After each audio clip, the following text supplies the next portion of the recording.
A biblical perspective on life, culture, and current events. This is 2020 on Vision. Well, this is Andrew McLennan. Recently, we had a guest on 2020 by the name of Des Kennedy, and he runs a ministry called Momentum Australia. It's a radio program and a podcast which is now going into 60 different nations, and it focuses on men, on men's health and their well-being. And today we want to talk about the topic of loneliness in men. And I want to welcome Des Kennedy to the program today. Des, welcome. It's great to be here once again. It's fantastic. Yeah, it's cool. Always good to have you, Des. As I said, I had you on recently and you talked about the three key issues facing men today. One of them was identity, one was loneliness, and the third was pornography. Yeah. And all three really touched a chord with me, but I really want us to zero in today on loneliness amongst men in Australia. Before you give me your take on this, I want to read out a statistic. I just did a quick study or a quick Google search, and 43% of men in a recent survey in Australia, 43% claimed they were lonely. Yeah, isn't it amazing?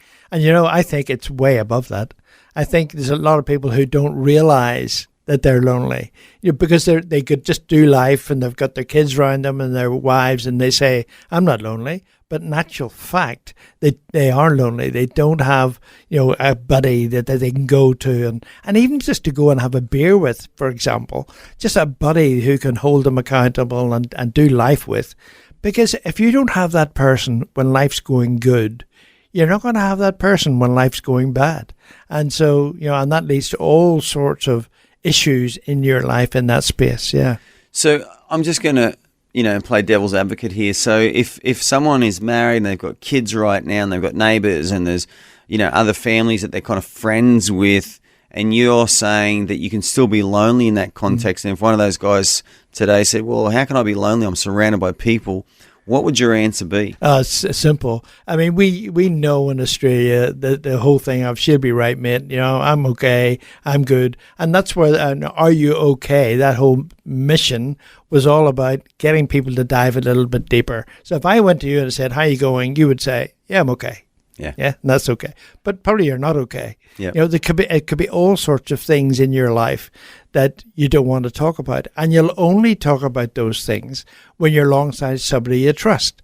And so most men, but I'm sure there's lots of exceptions, but most men, don't have that buddy that they can trust to talk to about life stuff. So even in the church context, some churches say we'll have family connect groups, right? And family connect groups are great. They have value. They do serve a good purpose. But if I'm a guy and I'm struggling with pornography, or I'm struggling with addictions, gambling, or I drink too much, I'm not going to go to a family connect group and bare my soul in front of women and children and maybe the pastor and so forth. But if I've got a buddy who's my mate, then I can go to him and say, hey man, let's deal with this in a confidential, safe way, but I want to be open with you. I want to be accountable with you, and you be accountable with me. And let's do life together. Doesn't affect your relationship. In fact, it probably will help your relationship with your wife and your children and so forth, because he'll hold you accountable. But at least you've got that person that you can get alongside. Now, it's different from your relationship with Jesus. We all need to strive to get to know Jesus and follow him and be his example. But this is a different a different scenario, I guess, if we can put it that way. Well, I mean, the thing about Jesus is when we want to, we can ignore him. Yeah, that's right. It's like he's always there. Yeah. But we sometimes don't acknowledge him or ask him for our help and our advice, and we go off and do our own thing. Yeah. And so what you're saying is there's a difference between a really good male friend for a man than even their wife, totally. A female friend. Totally. I mean, as I said in the previous show, I've got a couple of guys and who are really good buddies.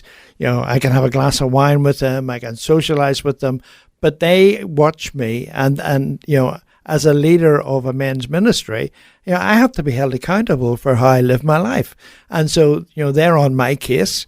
whether it be from a show's perspective or whether it be my personally perspective, in terms of how I do life. And I love that. That I can go to those guys and say, hey man, I'm struggling with this. I don't know how to, can you pray with me?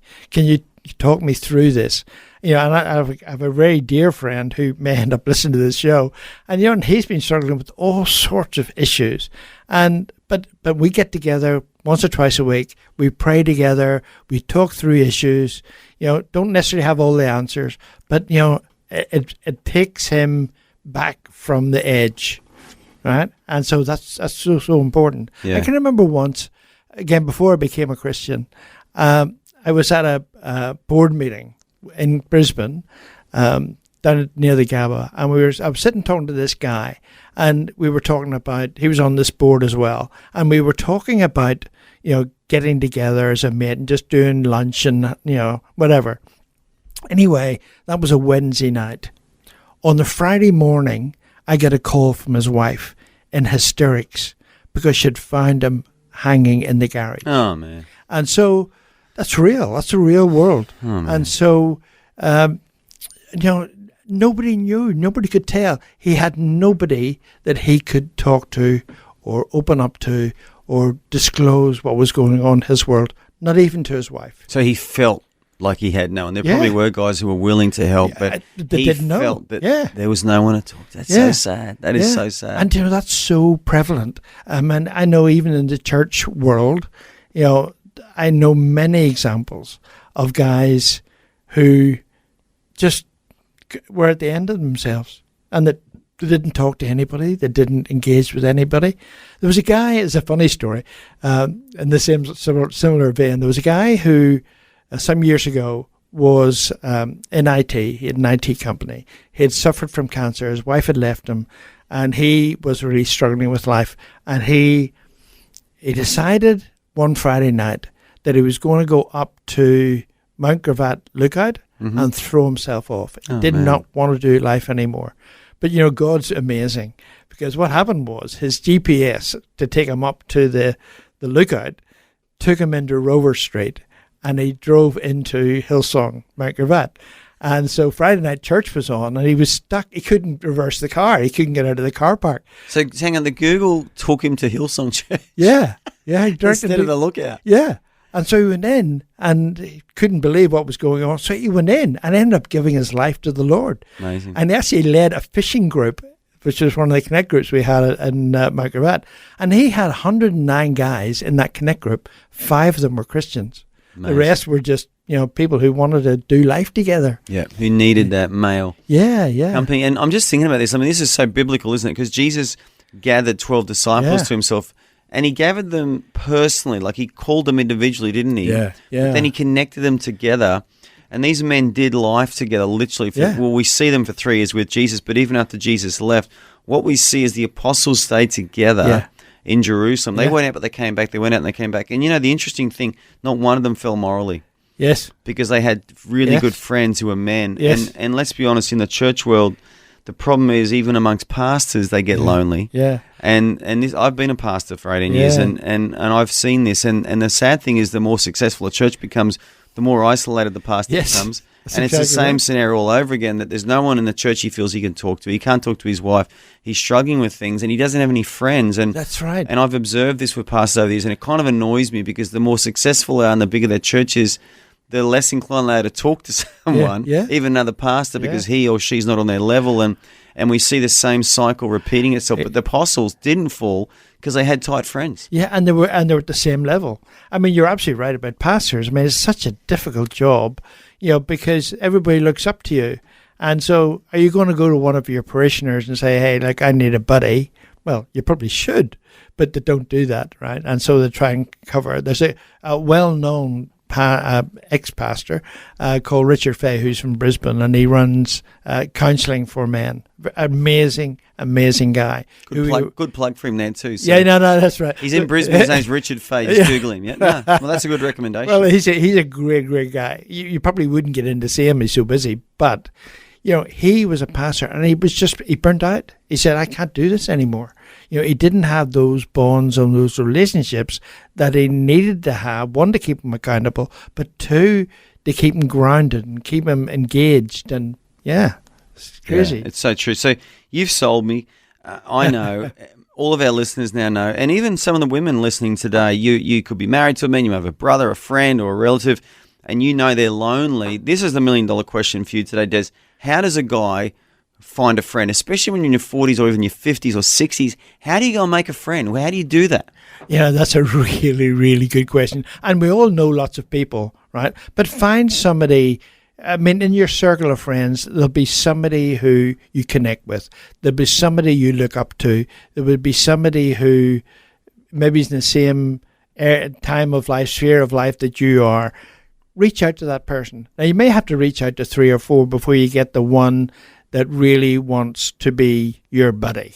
Yeah. Right? Like in men's connect groups, in church, for example, we should be encouraging men to just talk to people.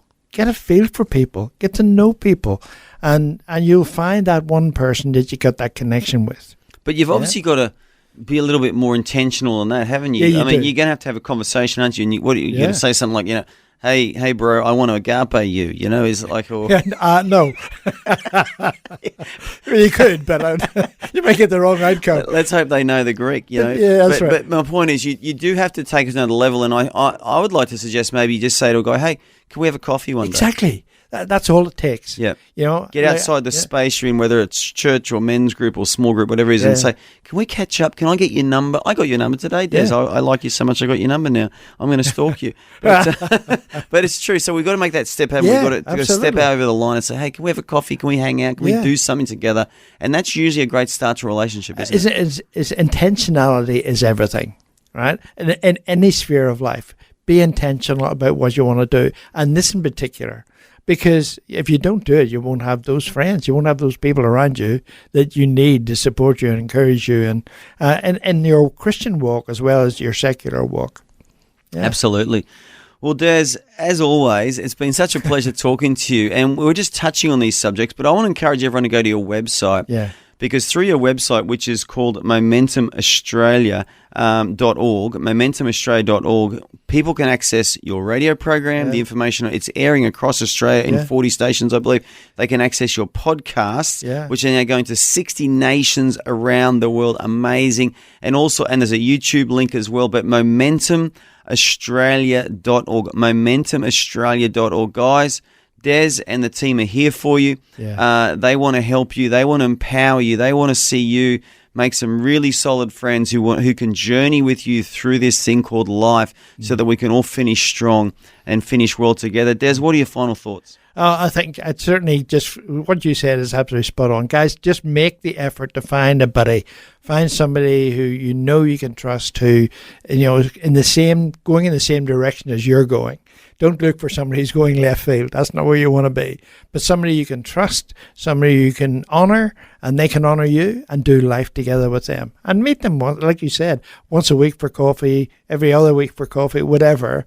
But have a serious conversation. Be prepared to be vulnerable. Be prepared to pray with them. Be prepared to talk about faith. Be prepared to, talk about your relationships and how they're working. And if you've got an issue, there's an old saying, a problem shared is a problem halved.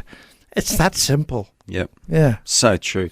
Awesome. momentumaustralia.org. That's momentumaustralia.org. Des Kennedy, I want to thank you again for joining us on 2020 today. Pleasure, man. It's been great to be here. Thanks for taking time to listen to this audio on demand from Vision Christian Media. To find out more about us, go to vision.org.au.